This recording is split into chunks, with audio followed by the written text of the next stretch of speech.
Olá a todos, sejam bem-vindos à nossa sala de aula virtual. O tema de hoje é câncer de cabeça e pescoço. Quando nós nos referimos, de uma maneira genérica, a câncer de cabeça e pescoço, em oncologia, geralmente ele está relacionado aos tumores malignos do trato aerodigestivo superior.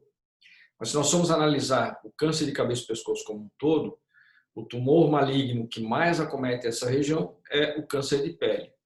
Nós temos câncer de boca, laringe, faringe, glândula tireoide, as metástases cervicais, mas na aula em específico de hoje nós iremos conversar sobre o câncer do trato aerodigestivo superior e também os tumores malignos das glândulas salivares.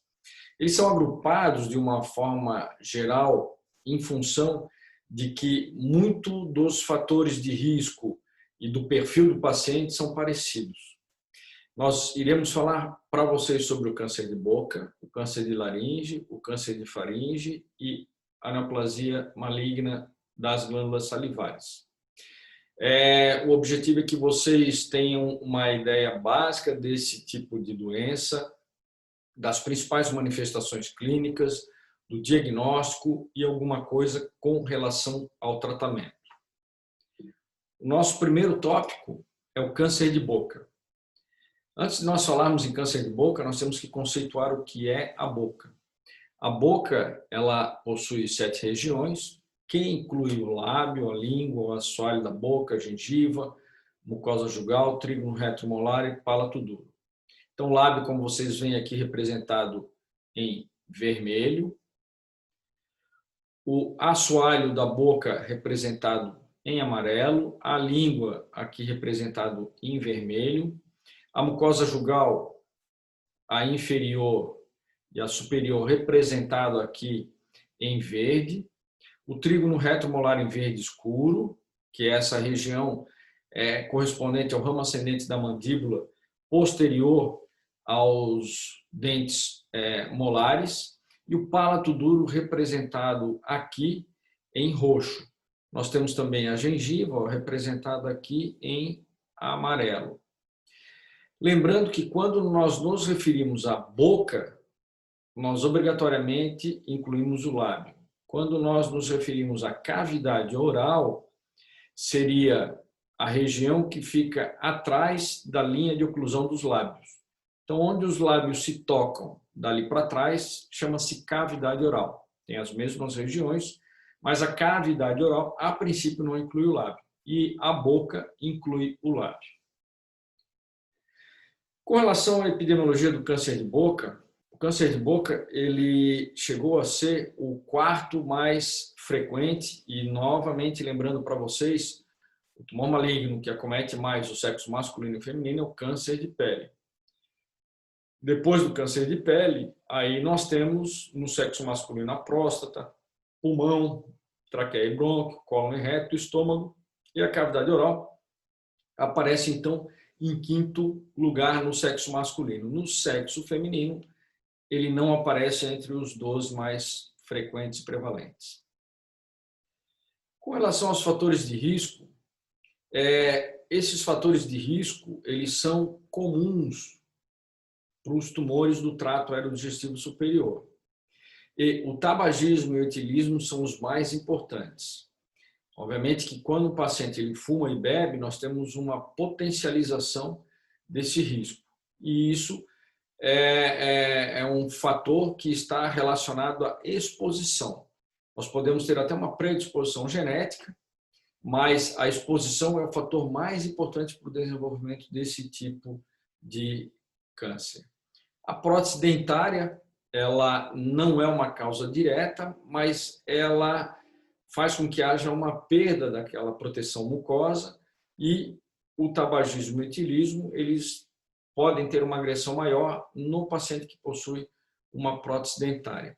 No sexo feminino, em mulheres acima de 60 anos, a prótese dentária é um fator de risco importante. Exposição à radiação, independente do tipo de radiação, se foi acidental ou se foi terapêutica em função de alguma doença, deficiência de vitamina A, a sífilis, ela antes era muito comum, hoje já não tanto, já não é um fator mais importante com relação a risco, mas ela pode causar ou pode predispor ao desenvolvimento do câncer de boca. A candidíase, não se sabe se ela predispõe ou se ela está associada a uma contaminação de uma ferida neoplásica. O vírus HPV, esse sim, ele é um vírus carcinogênico, principalmente os subtipos 16 e 18. Para a cavidade oral, para a boca propriamente dito, o risco não é tão alto quanto a orofaringe. Na boca ele é em torno de 5%. Aqui no Brasil é em torno de 3 a 5% o risco de uma neoplasia maligna HPV induzida. E a imunossupressão associada ao vírus HIV, existem alguns tumores raros que podem acometer a cavidade oral, o sarcoma de Kaposi é um deles, e está relacionado à imunodeficiência adquirida. Nós iremos comentar alguma coisa com mais detalhes com relação à exposição ao álcool e tabaco. Então, essa tabela ela é bastante ilustrativa porque ela mostra a associação do álcool e o tabaco e o risco de desenvolvimento de câncer na região do trato aerodigestivo superior. Então, para quem nunca fumou e nunca bebeu, o risco é que seria o risco da população geral. Esse trabalho ele foi realizado com cerca de 15 mil grupos controles e 2.800 pacientes expostos ao carcinogênico. Tabaco, se você fuma de 1 a 20 cigarros, mas não bebe, o risco é 1,7, ou seja, 70% a mais do que a população geral. Se você fuma mais de 20 cigarros e não bebe, o risco é 3 vezes mais. Se você nunca bebeu, nunca fumou, mas bebe de 1 a 2 doses por dia, a gente não pode anunciar muito, não pode falar muito, mas não deixa de ser até um fator protetivo. O risco diminui para 0,8. Agora, se você fuma de 1 a 20 cigarros e bebe de 1 a 2 doses, já pula para 2,7. Se você fuma mais de 20 cigarros, ou seja, mais de um maço, e bebe 1 a 2 doses por dia, o risco é de 3,2. Para quem nunca fumou, mas bebe mais de 3 doses por dia, o risco não é tão alto, é 1,05. Se fuma um maço por dia e bebe mais do que 3 doses de destilado, o risco é de 9 vezes o da população geral. Agora, se você fuma mais do que 20 cigarros, ou seja, mais um maço, bebe mais do que 3 doses diariamente, esse risco pula para 15 vezes, ou seja, 1.500 vezes mais, 1.500% a mais.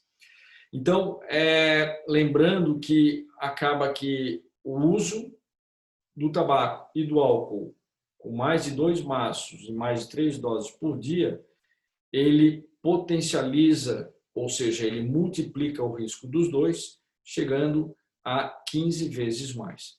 Lembrando um detalhe, não é porque você fumou durante um mês, ou fumou durante um ano, ou bebeu durante um ano, ou bebeu durante um mês que você vai desenvolver o câncer. Isso aqui é tempo e dose dependente. Então, nós mostramos para vocês a tabela com relação à dose e o tempo. Estima-se que deve existir uma exposição de pelo menos 20 anos. Então, 20 anos é o período em que nós temos de exposição, que nós temos o aumento do risco para desenvolver o câncer nessa região associado à exposição pelo álcool e pelo tabaco. Com relação ao HPV, aqui nós trouxemos também uma tabela mostrando os diferentes sítios, as diferentes regiões em que nós temos a presença do câncer HPV induzido. Aqui na cavidade oral, nessa coletânea de vários países, deu 23,5%. Mas no Brasil, os estudos mostraram que é em torno de 5%. Na orofaringe, de uma forma geral, é em torno de 35%, podendo chegar a 50%. A laringe, 24%. E de todos esses sítios, é em torno de 1/4 das vezes, ou seja, 25%, a carcinogênese por HPV desse tipo de tumores que acometem a orofaringe, cavidade oral e laringe.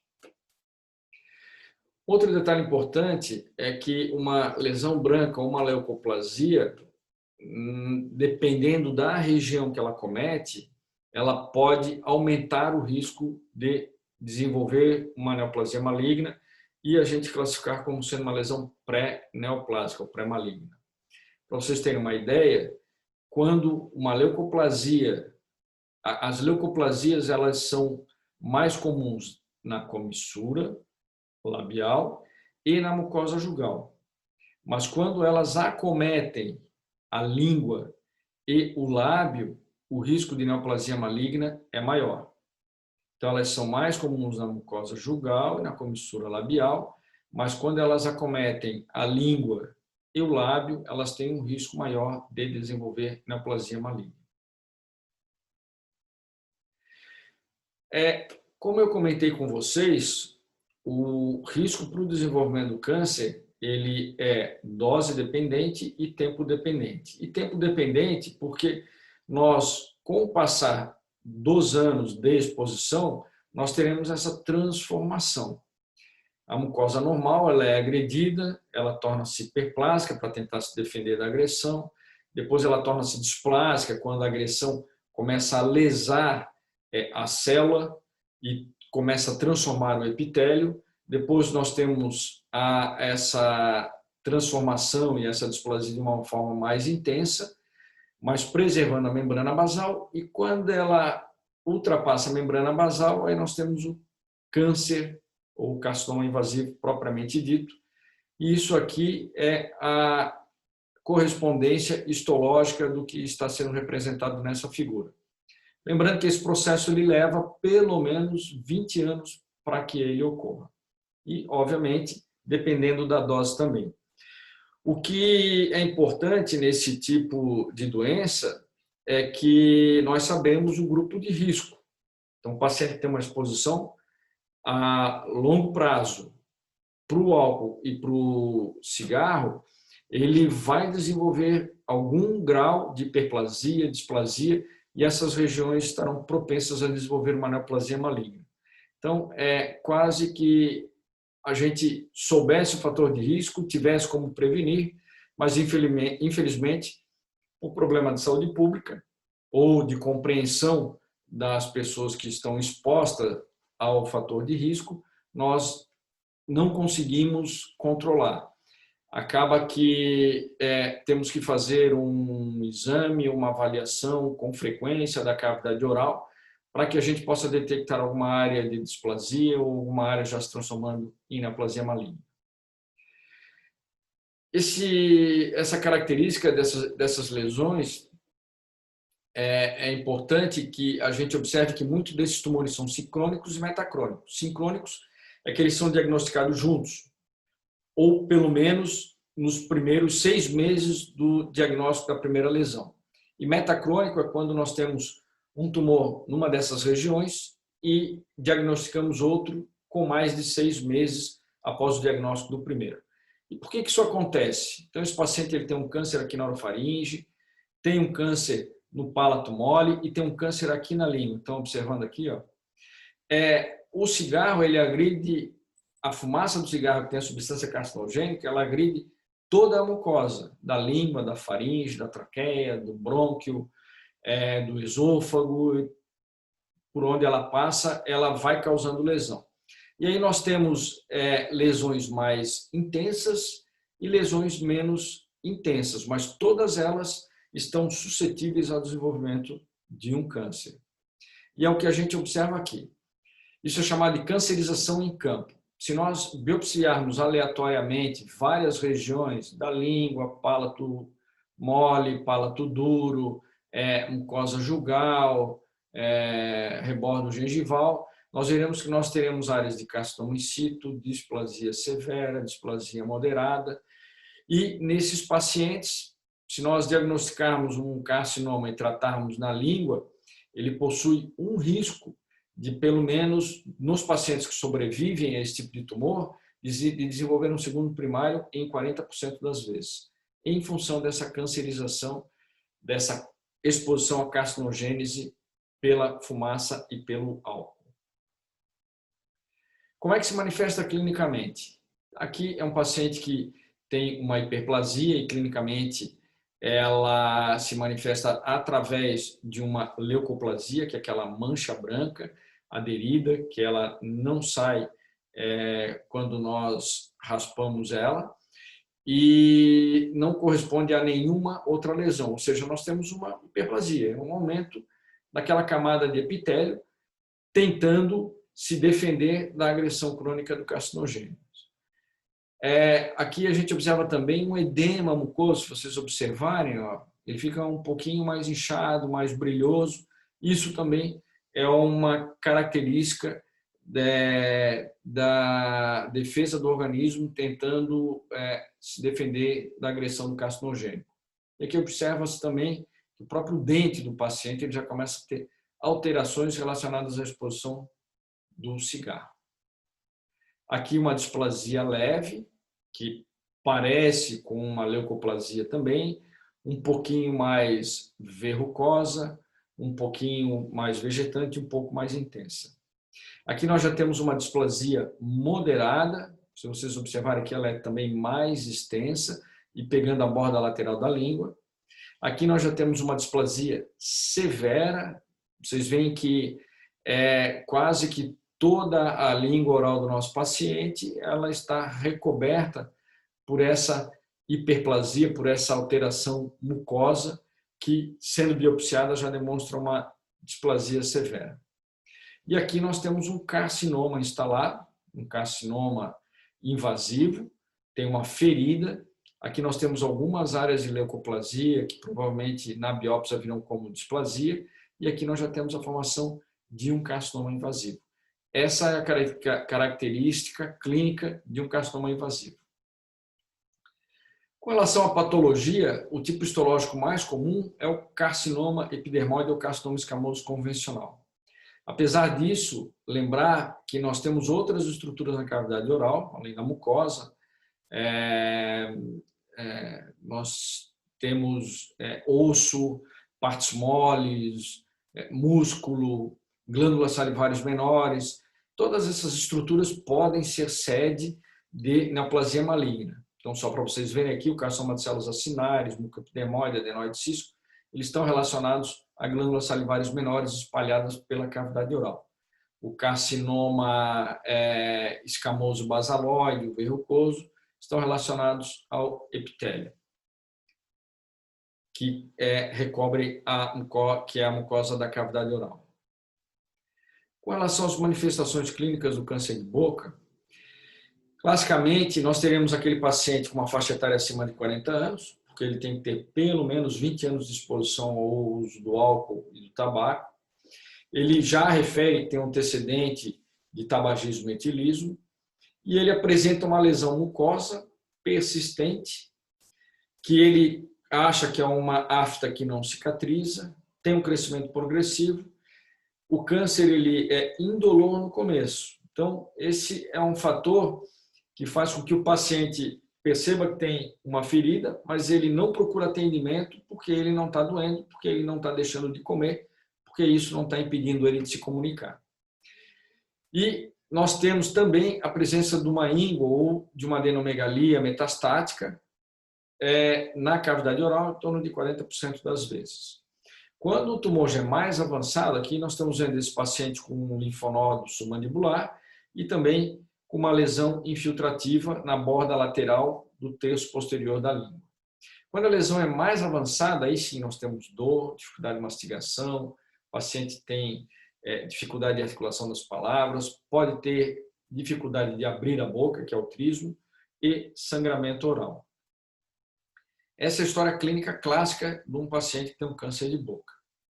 Depois que nós suspeitamos, nós fazemos uma avaliação, examinamos e tentamos classificar clinicamente esse tumor para que a gente possa estadiá-lo.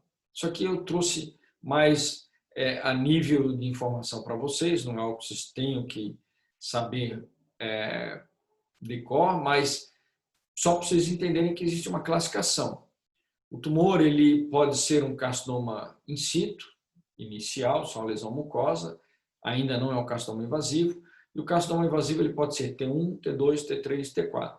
T1 menor que 2 centímetros ou uma profundidade de invasão menor de 5 milímetros, o T2 menor que 2 centímetros, mas invade um pouco mais do que 5 milímetros, mais ou menos que 10, ou ele tem de 2 a 4 centímetros com uma profundidade de invasão com menos de 10 milímetros. O T3, como vocês observam aqui, ó, ele geralmente tem mais de 4 centímetros ou ele pode ter menos de 4, mas tem uma profundidade de invasão acima de 1 centímetro. E o T4 é o tumor que invade estruturas adjacentes, como uma cortical óssea, ou quando ele é mais extenso, quando ele invade o espaço mastigatório, lâmina pterigoideia, artéria carótida e por aí afora. Como é que isso aí se apresenta clinicamente? Então, o carcinoma in situ, isso aqui é uma eritroplasia, 90% das vezes, quando nós biopsiamos, nós temos um carcinoma in situ. A leucoplasia, vocês viram, dependendo da localização, ela tem um risco aumentado ou não de desenvolver um carcinoma. A língua e o lábio são os locais mais comuns de leucoplasia se transformar em carcinoma. E a eritroplasia é uma lesão superficial, aqui a gente está vendo no palato mole, trígono retromolar, e já temos um carcinoma in situ. Vocês percebem que não é uma lesão ulcerada nem infiltrativa. Aqui nós temos uma lesão T1, menos de 2 centímetros e menos do que 5 milímetros de profundidade de invasão, borda lateral de língua, ventre lingual e assoalho anterior da boca. Aqui assoalho anterior, uma lesão de 2 a 4 centímetros ou que invade de 5 a 10 milímetros, e aqui na borda lateral e ventre lingual. Aqui uma lesão T3, ou seja, com mais de 4 centímetros, e que ou tem mais do que 10 milímetros de profundidade. Aqui na borda lateral e ventre lingual, e aqui borda lateral e ventre lingual. Mas ela preserva as estruturas como osso, como musculatura profunda e por aí afora. Diferente do T4. O T4, ele independente dele ter 4 centímetros, 2 centímetros, se for uma lesão que invade estrutura óssea, ou se dissemina para a musculatura profunda, ou se estende para outras regiões, acometendo também a artéria carótida, aí é classificado como um T4 moderado ou um T4 avançado. Aqui trazendo para vocês a manifestação clínica de um câncer de língua, que é o mais comum dentro da cavidade oral. 30% das neoplasias malignas crescem na língua, principalmente na borda lateral. Aqui a borda lateral média, aqui a borda lateral posterior. Eles muitas vezes crescem através de uma leucoplasia prévia. O paciente tem uma lesão branca de longa data, aquela lesão começa a infiltrar e começa a sangrar e ela vai crescendo progressivamente, e esse é o quadro clínico mais frequente.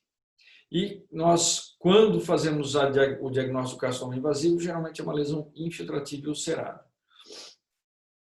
E a língua ela tem uma característica que ela tem uma rica drenagem linfática. Isso faz com que nós tenhamos um risco aumentado de disseminação para linfáticos do pescoço. O diagnóstico é fundamental. Quando nós temos uma afta num paciente que fuma e bebe, que persiste por mais de 3 semanas, existe um risco grande de que isso possa ser uma neoplasia maligna. Nessa situação, nós devemos biopsiar. Não adianta passar creme, não adianta passar corticoide, não adianta mudar a escova de dente. Aqui é uma lesão inicial na borda lateral e ventrilingual. Aqui já é uma lesão maior, com uma ulceração maior, e a gente percebe que existem alguns coágulos e existe uma necrose na porção central. Então, sempre biopsiar na área que nós vamos ter tumor viável. E o local é esse aqui, ó, na borda da lesão. Tá? Essa biópsia ela pode ser feita e deve ser feita com punch, aquela pincinha jacaré que nós mordemos e tiramos um fragmento e mandamos para avaliação anatomopatológica. Com relação à metástase linfática regional, eu comentei com vocês que a cavidade oral ela tem uma drenagem linfática, se faz geralmente para os linfonodos submentonianos, submandibulares e júgulo carotídeo altos. O câncer de cavidade oral, 40% apresentam metástase nos linfonodos quando se faz o primeiro diagnóstico.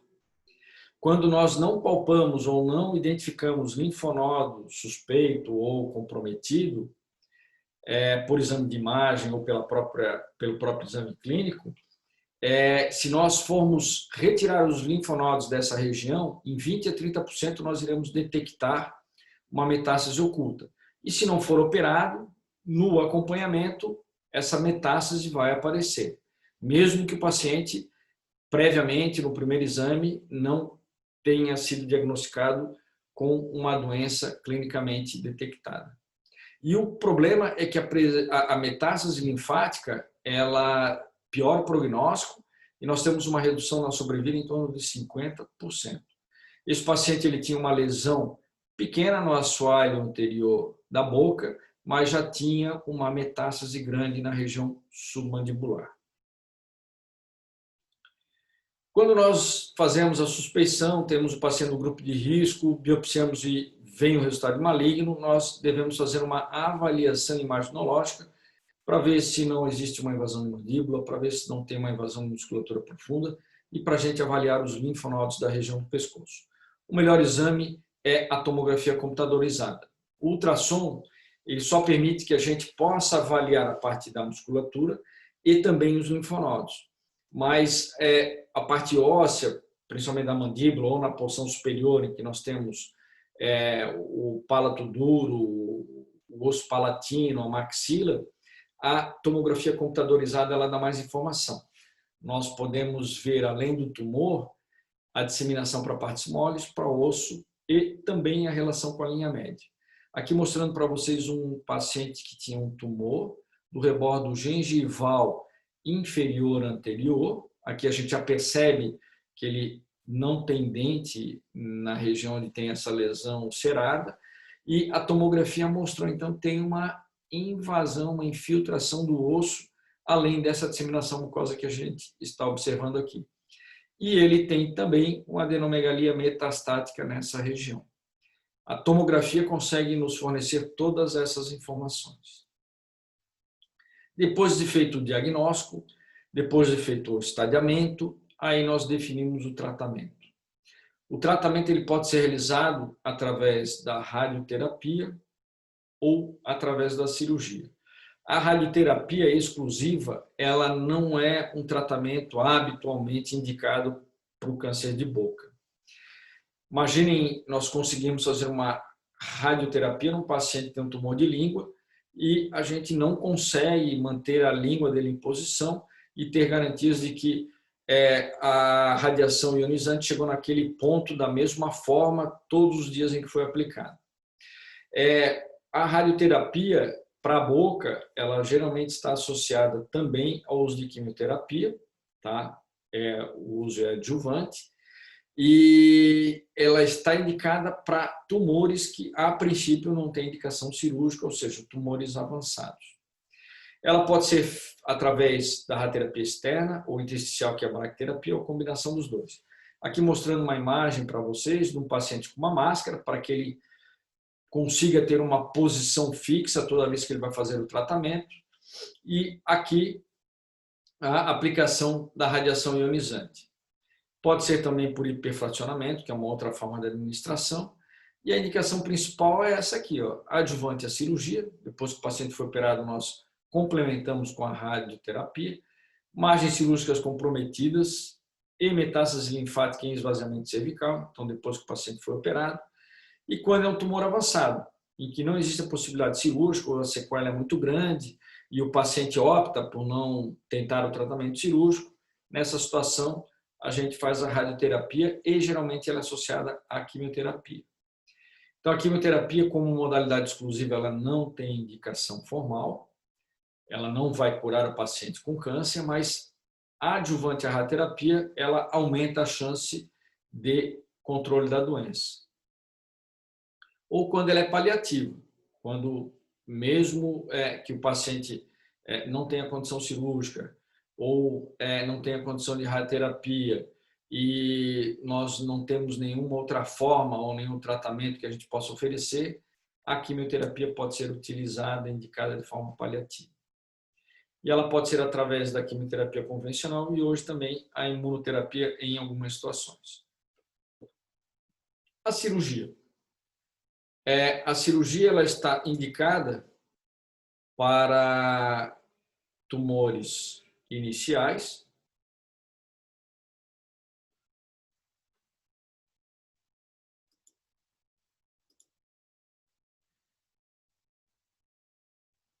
ela está indicada para tumores iniciais,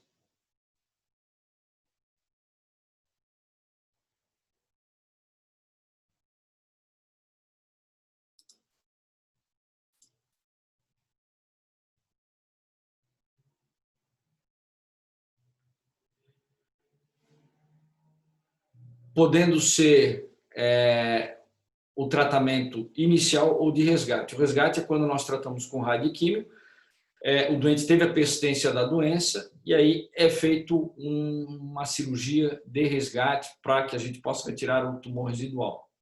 E ela é indicada para tratamento de tumores iniciais e avançados, principalmente aqueles que têm invasão da mandíbula. A radioterapia para invasão de mandíbula ela não é tão efetiva. E a cirurgia nós conseguimos ressecar o tumor e aí deixamos a radioterapia para uma complementação. Lembrando que quando nós tratamos o câncer de boca e pelo risco aumentado de metástase no pescoço, o ideal é que a gente já faça o tratamento quando nós temos um risco com mais de 20% de disseminação para a linfonodo do pescoço. Sempre avaliar a extensão da ressecção. Aqui foi uma ressecção mais limitada, um tumor inicial de língua.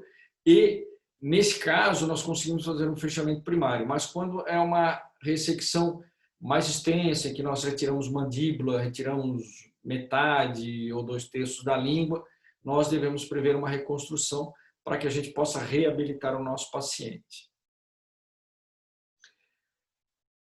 Com relação ao câncer de boca, era isso que nós gostaríamos de apresentar para vocês. Dando sequência, vamos conversar alguma coisa sobre o câncer de laringe. O câncer de laringe, lembrando, ele tem os fatores de risco também muito semelhantes ao câncer da boca, que seria a exposição ao tabagismo e ao etilismo. Revisando rapidamente para vocês, a laringe ela é um órgão localizado no pescoço, ela faz parte do trato aerodigestivo superior. A laringe ela é um órgão de fonação e ela também funciona como uma válvula de proteção para o trato aerífico. Ela é dividida anatomicamente em 3 regiões. Nós temos a região supraglótica, aglótica e subglótica. Aqui um corte coronal mostrando para vocês essa figura das 3 regiões da laringe. E aqui é uma imagem de tomografia com corte coronal também, mostrando essa mesma divisão, mas com a correlação imaginológica. Então aqui nós teremos a laringe supraglótica, da porção interna do ventrículo até a ponta da epiglote. Daqui para baixo, até 1 centímetro da borda livre da prega vocal, nós temos a região glótica. E dessa porção inferior até a borda inferior da cartilagem cricoide, nós temos a região subglótica. Na região glótica, nós temos a prega vocal. Na região supraglótica, nós temos essas estruturas e a mais importante é a epiglote. E a região subglótica é uma região que a gente chama mais silenciosa, que se continua depois com a traqueia. Aqui mostrando para vocês um exame de uma laringe normal, para vocês terem uma ideia de como é a laringoscopia, para que a gente possa mostrar depois um tumor se manifestando na região da laringe. Então, a abertura e o fechamento. Quando fecha, temos a fonação. Quando abre, nós temos a respiração. O câncer de laringe, ele é a 9ª causa de câncer no sexo masculino. No sexo feminino, ele não aparece. E ele tem os fatores de risco muito semelhante ao que eu comentei com vocês para o câncer de boca. tem um dado interessante, os pacientes que fumam mais, eles têm uma tendência a ter um câncer com uma situação vertical e os que bebem mais com uma situação horizontal. Isso a gente vai mostrar mais à frente. Os fatores de risco. Então, cigarro, aqui o cigarro, só relembrando, nós temos cerca de 70 substâncias carcinogênicas, as mais importantes, o hidrocarboneto aromático, policíclico, as nitrosaminas.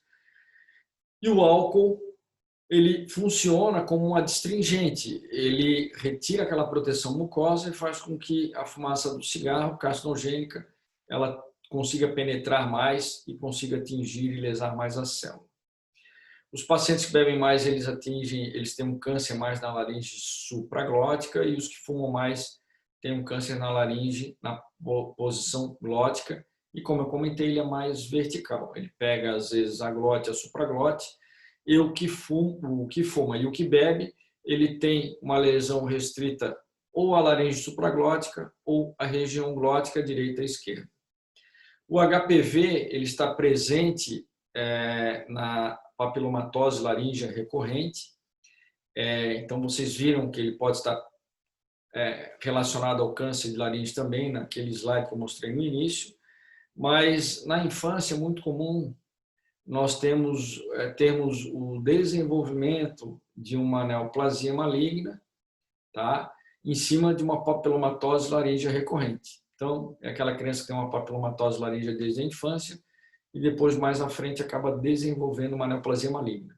Isso ocorre em 1 a 3% desses casos. Herpes vírus não é tão frequente.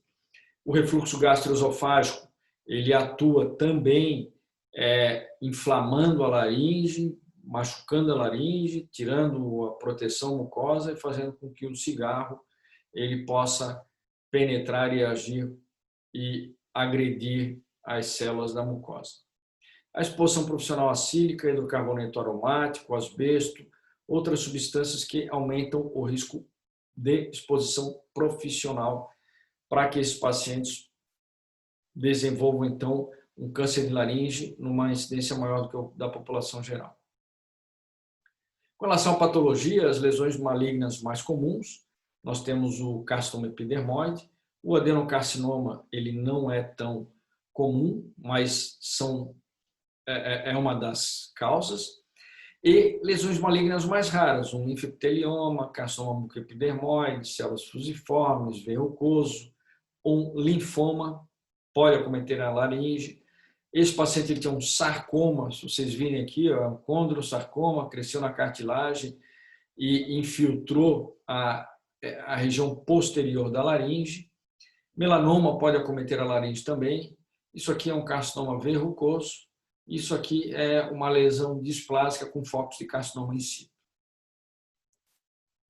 A disseminação linfática do carcinoma glótico, ela se faz geralmente para essa região perilaríngea e ela é menos comum. Se vocês observarem, um T1, a chance de disseminação linfática é menos de 1%. Um T3, 20%. Um T4, que é uma lesão que se estende além dos limites do órgão, invade cartilagem, invade musculatura, é em torno de 30%. A região glótica, ela embriologicamente, ela tem uma comunicação com os linfáticos que ela é segmentar. Agora, com relação à região supraglótica, lembrando acima do ventrículo até a ponta da epiglote, nós temos um aumento do risco de metástase linfática regional. Então, quando temos um câncer de supraglote, o risco é em torno de 50% de termos linfonodos positivos. E os mais comuns são esses aqui, o júgulo carotídeo alto e médio. E ele é bilateral em 25% das vezes. Então, a supraglote, além de ter uma disseminação maior, uma drenagem linfática maior, essa drenagem linfática ela se faz para os dois lados. Daí temos um risco maior de metástase bilateral. Então, temos uma baixa incidência para o câncer glótico e uma alta de 55% a 75% para o carcinoma supraglótico, principalmente nos níveis 2 e 3. Isso aqui é um tumor originalmente da região supraglótica da laringe, pegando toda a epiglote, e ele se disseminava também para a região glótica. Com relação às manifestações clínicas, aqui nós temos que fazer um parêntese importante. Por sorte, a maioria dos tumores, tá, crescem na região glótica, ou seja, na corda vocal. 40% na região supraglótica e só 1% na região subglótica. Aqui, se vocês observarem, nós temos um tumor crescendo na prega vocal. Então, qualquer meio centímetro de lesão que cresce nessa região já vai fazer ou já vai causar uma disfonia precoce.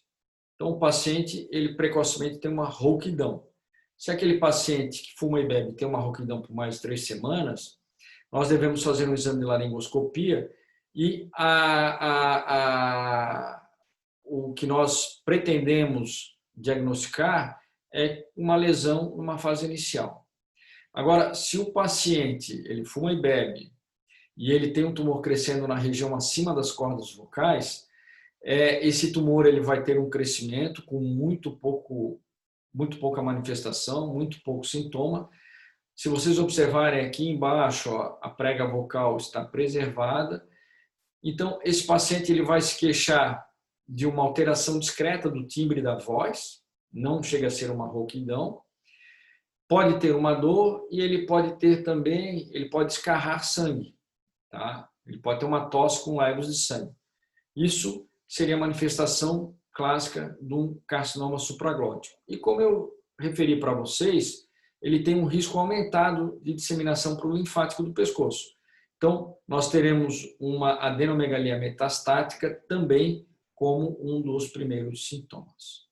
E o paciente com câncer na subglótica, um dos primeiros sintomas é a dispneia, falta de ar, porque ele não tem rouquidão, ele não tem nenhum desconforto para deglutir ou para usar a voz, e aí ele pode evoluir com uma dispneia, com obstrução da região subglótica, como uma das primeiras manifestações.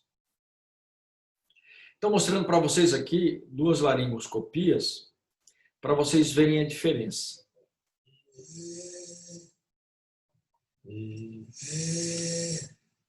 Observem esse paciente, tem um tumor na região glótica e a voz dele é disfônica. Ele tem uma paralisia de uma hemilaringe do lado direito e nós temos só uma movimentação do lado esquerdo. Esse é um tumor com crescimento verticalizado. Então, esse é um tumor maligno, um câncer na região glótica. Aqui mostrando para vocês um outro caso.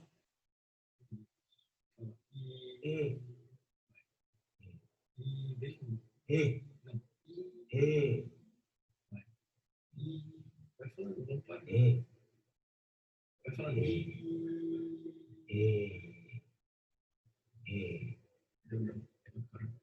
Então, vocês observam um tumor na região da epiglote, se estendendo até para a base da língua, a prega vocal está funcionando, e o que a gente percebe é uma discreta alteração no timbre da voz, mas ele não chega a ter uma rouquidão. Depois que nós suspeitamos, examinamos e vimos que ele tem um tumor crescendo ou na supraglote ou na glote, nós temos que fazer uma biópsia. Imagine fazer uma biópsia na região das cordas vocais, na garganta. É extremamente desconfortável. Dependendo da situação, o paciente pode ter um sangramento, pode aspirar. E nós não conseguimos examinar adequadamente até em função do reflexo nauseoso que esse paciente vai ter. Então, o exame ideal é que seja sob anestesia geral e nós retiramos um fragmento do tumor. Esse procedimento é feito através de uma intubação orotraqueal com uma sonda fina. Se for um tumor extenso, obstrutivo, às vezes o paciente precisa de uma traqueostomia.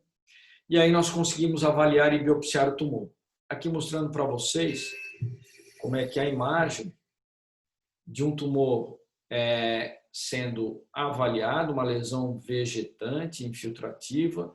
Nós conseguimos ver ali o tubo e ela está crescendo na região supraglótica, aqui seria uma prega vestibular, e aqui um tumor friável sendo biopsiado com uma pinça saca-bocada.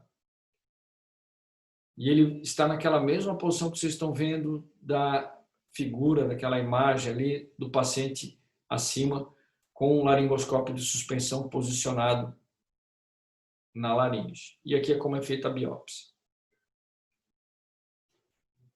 Se for uma lesão pequena inicial, nós conseguimos, às vezes, retirar o tumor só com esse procedimento. Depois que nós biopsiamos, veio a confirmação de neoplasia maligna, é importante nós avaliarmos a relação desse tumor com as cartilagens. Porque dependendo da extensão do tumor, quando ele invade a cartilagem, ele destrói a cartilagem tireoide ou a cricoide, ele já é uma lesão que já tem um estadiamento, uma classificação maior. E quando ele tem uma invasão de cartilagem, o tratamento com radioterapia, ele já não é o tratamento mais adequado. Então, a tomografia dá essa informação. Nós conseguimos avaliar as cartilagens. Aqui tem uma cartilagem destruída e infiltrada por um tumor de glote. Nós conseguimos avaliar o espaço pré-epiglótico, que vai estar aqui nessa região, o paraglótico também. Nós conseguimos identificar a disseminação intralaríngea ou extralaríngea, como a gente observa aqui, para musculatura infraioídea. A presença de metástase linfática regional, tá? Linfonodos comprometidos, e ela, obviamente, vai estar indicada para tumores T2, T3 e T4. Tá? Outro detalhe importante, e agora entendendo a diferença entre um câncer que cresce na região da corda vocal e um que cresce acima, é que o que cresce na corda vocal, ele causa disfonia precocemente. E o paciente, ele é diagnosticado com uma lesão, na maioria das vezes, inicial. Então, vocês veem aqui, metade com estadio 1, um tumor restrito à corda vocal, sem redução da mobilidade, sem paralisia. Diferente da supraglote, que a maioria é diagnosticada em estadio avançado, ou seja, 3 e 4. Os tumores eles já se estendem dentro da laringe, já acometem cartilagem, já acometem musculatura, ou já dão disseminação para o linfático do pescoço. Com relação ao tratamento, ele é baseado nesse mesmo tripé: cirurgia, radioterapia e quimioterapia. Aqui eu estou mostrando para vocês as opções do tratamento cirúrgico. Pode ser desde aquela ressecção endoscópica, como vocês viram ali na biópsia, se é um tumor inicial, restrito a uma corda vocal, a gente consegue retirar adequadamente por via endoscópica. Aqui as outras opções: uma hemilaringectomia vertical, horizontal, uma laringectomia quase total, uma laringectomia total, tá? E uma laringectomia de resgate, como vocês estão observando aqui. Ó. O paciente ele teve, depois do tratamento radioquímio, uma persistência do tumor primário. Aqui mostrando, então, a laringectomia transoral endoscópica. Pode ser retirada aqui a lesão, tá? A gente retira e aqui com um eletrocautério, faz uma cauterização de toda a região. Aqui é um tumor na supraglote, aqui é um tumor na região glótica. E aqui as pinças atualmente utilizadas. Uma hemilaringectomia vertical. Então, nós temos um tumor crescendo aqui na região glótica, já está infiltrando um pouco da musculatura, tem redução da mobilidade. E aí nós tiramos a cartilagem, abrimos a laringe como se fosse um livro e retiramos uma hemilaringe. E aqui nós temos o tumor, tá? Crescendo aqui com uma úlcera mucosa e aqui uma extensão submucosa. Quando é uma laringectomia total, é um tumor mais extenso. Então, aqui nós temos o arcabouço laríngeo, tudo isso aqui sai, inclusive o ocioide, e aí o paciente vai ter somente a faringe. Nós fechamos a faringe do paciente e trazemos aqui a traqueia, e essa traqueia ela é maturada na região anterior do pescoço. É uma traqueostomia terminal e definitiva, porque o paciente não vai ter mais a laringe. O tratamento radioterápico ele é feito nesse esquema padrão de 70 grays, com doses fracionadas. E aqui tem um detalhe: quando nós temos um tumor intermediário, que ele não invade a cartilagem, mas ele já tem um tamanho que faz com que a gente indique uma laringectomia total, que é uma cirurgia mais mutilante, aí nós podemos dar a opção para o paciente de realizar um tratamento com rádio e quimioterapia. Nessa situação específica, que é um tumor que a gente classifica como T3, a chance de controle é muito parecida com a cirurgia, e aí nós podemos ainda ter a cirurgia como um resgate, como eu mostrei para vocês, caso o tumor não consiga ser controlado com a radioquímio. E a quimio isoladamente ela não é utilizada para tratamento curativo, mas quando utilizada concomitante à radioterapia, ela aumenta a chance do sucesso da radioterapia. E aqui as formas e as drogas mais utilizadas. Isso seria o nosso recado com relação ao câncer de laringe e ao câncer de faringe. A faringe é aquela região comum ao trato digestivo e o trato aerífico e que está posterior à cavidade nasal, à cavidade oral e à laringe. Ela, em função disso, é classificada em 3 regiões: nasofaringe, orofaringe e laringofaringe ou hipofaringe. Os fatores de risco para esse tipo de tumor eles são semelhantes: exposição ao álcool, cigarro. E o diagnóstico é feito, o ideal é feito através desse exame que é a nasofibroscopia, que aí pode ser rígida ou flexível. Para a rinofaringe, para a orofaringe, uma oroscopia direta, a gente pede para abrir a cavidade oral e examina através de uma espátula, e a laringofaringe através da videolaringoscopia habitual ou dessa mesmo nasofibroscopia flexível, que é o que nós vamos ver agora aqui nesse exame. Então, esse é um nasofibroscópio entrando pela cavidade nasal, a gente entra pelo meato inferior, que tem um espaço maior. Aqui nós estamos vendo a parede posterior da rinofaringe, parede lateral, a fosseta de Rosenmiller, aqui aquele recesso. Aqui abaixo nós estamos vendo o pálato mole. Nós pedimos para o paciente falar quá, e aí nós vemos a mobilidade do pálato mole. E daqui a gente já consegue observar a orofaringe e a laringofaringe lá embaixo com a laringe. Aqui, novamente, observando a rinofaringe, aqui a gente vê na porção superior à direita um abaulamento submucoso, que é um tumor. Aqui mostrando, então, a região da laringofaringe ou hipofaringe. Quando nós temos um fechamento, nós temos a abertura do seio piriforme. E aí a gente consegue visualizar a hipofaringe. Então, esse exame é uma nasofibrolaringoscopia feito através de uma ótica flexível. E agora aqui tirando pela cavidade nasal. Os sintomas clínicos, eles estão associados geralmente a sintoma mecânico, que seria uma obstrução nasal. Então, aqui a gente vê um paciente que tem um câncer na rinofaringe. Vocês estão lembrados daquela hipertrofia da tonsila faríngea, que é adenoide? Então, seria muito semelhante a uma adenoide. O paciente pode se queixar também de um sangramento nasal. Quando nós temos uma obstrução ali da tuba auditiva, nós podemos ter uma otite serosa e cefaleia.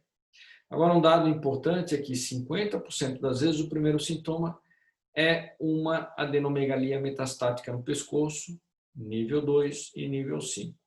Então, um paciente que ele tem um linfonodo metastático, nós examinamos a boca, não tem nada, examinamos a laringe, não tem nada. Obrigatoriamente, nós temos que examinar a rinofaringe, que é um dos locais mais comuns. Aqui só acrescentando, os fatores de risco para a rinofaringe são um pouco diferentes. Infecção por Epstein-Barr vírus e HPV e pó de madeira. E ele é um tipo de câncer que é mais frequente na China. Linfepitelioma, tá? E carcinoma epidermoide são os tipos histológicos mais comuns. Esse paciente já tinha um tumor mais avançado, que já invadia o esfenoide também, seio esfenoidal, e aqui o paciente já tinha uma paralisia do nervo abducente. CA de orofaringe. Sintomas de odinofagia, halitose, sangramento oral, disfagia, adenomegalia cervical. Então, esse paciente tem um tumor na região da tonsila palatina, acometendo o pálato mole, E o paciente, ele não vai ter disfonia, ele vai ter uma sensação, um desconforto para engolir, um arranhão, uma discreta odinofagia, um sangramento oral discreto, e esses tumores, em 50% das vezes, eles são HPV induzidos. Então, pode acontecer que o paciente não tenha um histórico de etilismo e tabagismo crônico. Em função disso, são pacientes mais jovens. Esse tipo de tumor, nessa localização, ele também tem um risco aumentado de adenomegalia metastática cervical. Quando o paciente tem mais de 50 anos, aí sim nós temos um risco aumentado quando ele tem exposição ao álcool e ao cigarro. O tipo histológico mais comum é o CA epidermoide, mas nós podemos ter linfoma também em função de nós termos um tecido linfóide ali naquela região, que é a tonsila palatina. E os tumores os linfomas não Hodgkin, eles, em quase 50% das vezes, eles têm manifestação extralinfática, ou seja, além de um linfonodo. E aí o tecido linfóide da tonsila será um dos mais acometidos. Ele tem uma alta incidência de metástase, em torno de 50%, só para vocês verem quando é uma lesão T1. E quando acomete a base da língua, tá? Esse tipo de tumor, porque a orofaringe, a base da língua faz parte da orofaringe, ele pode ser bilateral. A hipofaringe ou laringofaringe, os sintomas estão mais relacionados com odinofagia, disfagia, halitose. O paciente ele só vai ter uma disfonia quando o tumor já se estendeu para a laringe. Então, aqui nós estamos vendo a epiglote, na verdade não é nem a parte posterior e lateral, tá, do tumor acometendo aquele seio piriforme e se estendendo já para a região da laringe, tá? A epiglote, na verdade, ela está aqui na frente. E só nessa situação, quando ele invade a laringe, é que nós teremos, então, a disfonia. Antes disso, nós temos uma dor, às vezes referida na orelha, chama-se dor referida, e presença de adenomegalia metastática ipsilateral. Aqui mostrando para vocês, um paciente, uma imagem com um tumor crescendo na região da laringofaringe, pela tomografia computadorizada, e aqui agora como é o exame da videolaringoscopia desse paciente. Nessa situação, o paciente tinha um tumor que se iniciou na laringofaringe, mas ele já estendeu para a laringe. Então, ele, além de ter uma disfagia, estão vendo aqui como é uma lesão extensa na hipofaringe, ele já começa a ter uma disfonia em função da paralisia da hemilaringe. Obviamente, o paciente procurou o serviço médico quando ele começou a ter uma disfonia. E a doença, nessa situação, já é uma doença avançada. O tratamento da neoplasia maligna da faringe. Então, a rinofaringe, os tumores iniciais é radioterapia com químio, cirurgia de resgate, é uma cirurgia mais difícil, com acesso mais trabalhoso e acaba sendo mais sequelante. E o tumor de rinofaringe avançado, radioterapia e quimioterapia com cirurgia de resgate. Isso inclui também os linfonodos metastáticos no pescoço. O CA de orofaringe, o tumor inicial é a cirurgia, tanto no tumor primário quanto no pescoço. E avançado, cirurgia e radioterapia é a melhor forma de nós tratarmos. A radioterapia e químio, ela é para tumores avançados que não têm condição cirúrgica ou para tumores HPV induzidos. E a hipofaringe, quando é uma lesão muito inicial, cirurgia. Ou podemos até operar o pescoço e irradiar o tumor primário. E quando é avançado, o inicial pode ser tratado através de uma única modalidade. E quando ele é avançado, é cirurgia no pescoço, com rádio e químio no tumor primário. E cirurgia mais radioterapia. Geralmente a cirurgia inclui a retirada da faringe e da laringe, ou rádio e químio. Então, isso era o que a gente tinha para falar com relação aos tumores da faringe. E agora vamos comentar alguma coisa mais rapidamente sobre os tumores das glândulas salivares. Lembrando que nós temos 3 pares de glândulas salivares maiores, 2 parótidas, 2 submandibulares e 2 sublinguais. Aqui trazendo para vocês só uma leve lembrança da anatomia. A parótida é drenada pelo ducto de Stensen, a submandibular pelo ducto de Wharton, que passa aqui pelo assoalho da cavidade oral, e as sublinguais pelos ductos de Revine. Um outro detalhe é que nós temos cerca de 1000 glândulas salivares menores espalhadas por toda a cavidade oral, mucosa da faringe, laringe e seios paranasais. A glândula parótida, ela faz esse contorno aqui do ângulo da mandíbula e as glândulas submandibulares, elas estão localizadas nessa região submandibular. A glândula sublingual a gente consegue examinar e palpar pelo assoalho da boca. Os tumores benignos são os mais frequentes na glândula parótida, aqui mostrando para vocês um tumor de mais ou menos 1,5 cm, 2 aqui já um tumor com mais de 5 centímetros, bocelado. A característica de um tumor benigno é que ele tem um crescimento lento e assintomático. Então, o paciente refere um nódulo, mas não dói, nunca inflamou, não tem dificuldade de mastigação, não tem paralisia facial. E os tumores mais comuns são esses aqui, o adenoma pleomórfico e o tumor de Wharton. Na glândula submandibular, eles são menos frequentes e também aquela relação de benignidade já diminui um pouco. Se vocês virem na parótida, 80% são benignos, na submandibular são 60%. Tá? E, novamente, com crescimento lento e assintomático. O paciente chega, às vezes, com um volume grande e aquilo ali não está incomodando ele. Então, um adenoma pleomórfico, aqui só falando alguma coisa com relação às características dele, tá? Tem crescimento lento e ele tem um risco de poder se malignizar. E o tumor de Wharton é um tumor que ele é um tumor que tem algumas características císticas, sólidas, é um tumor heterogêneo. E ele pode ser bilateral em 10% das vezes. Aqui mostrando para vocês um tumor maligno, aqui já é uma manifestação diferente. O paciente se queixa de um crescimento rápido, tem dor, paralisia facial, vocês estão observando aqui. Essa massa aqui teve um crescimento em torno de 8 meses e ele já tem uma fixação aos tecidos profundos. Se vocês observarem a tomografia, ele já tem uma infiltração da mastoide e já está destruindo a mastoide. E o paciente com uma neoplasia maligna, ele geralmente tem uma faixa etária maior.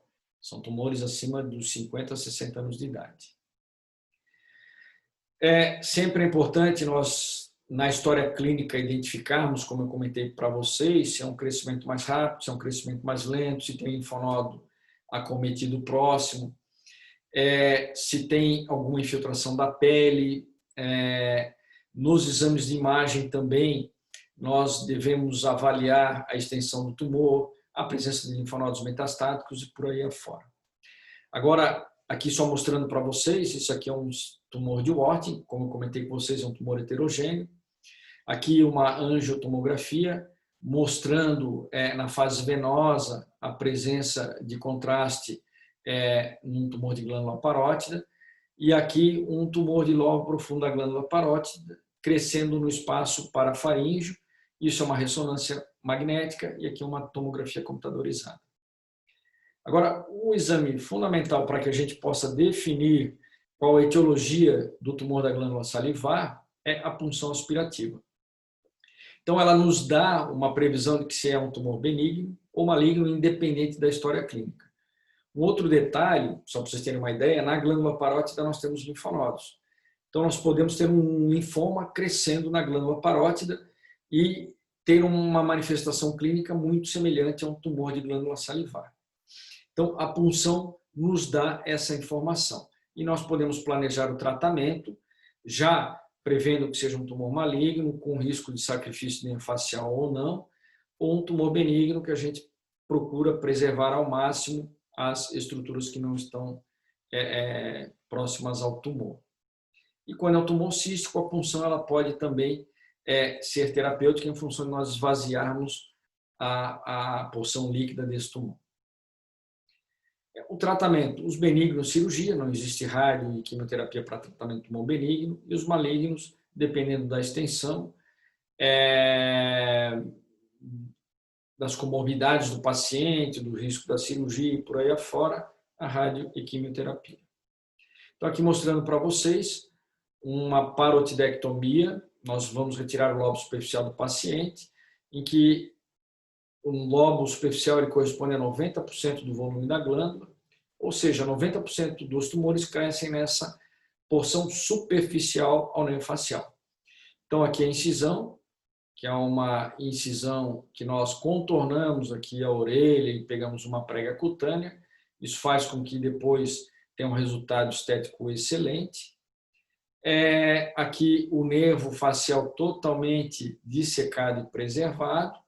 E aqui a porção superficial da glândula com o tumor que foi ressecado.